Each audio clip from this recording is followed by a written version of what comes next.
ভারতের মায়া ত্যাগ করে দাদা পর দাদাদের ছেড়ে এই সবুজ শ্যামল বাংলাদেশে এসে বসবাস শুরু করছে। কি শান্তি!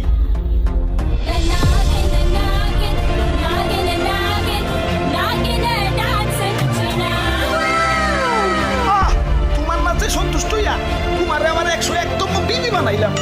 যাও, বাসর ঘরে অপেক্ষা করো, তুমি বংশ বিস্তার করো। বাংলাদেশে আইসা তো সেলিব্রিটি হয়ে গেলাম। আমগো কাছে তো কাঁচা বাদাম হিরোনো তেল এটি ঢুকলেই খালি আমগো করি। ও কি, তাইলে তো আমার একটা ইউটিউব চ্যানেল খোলা দরকার।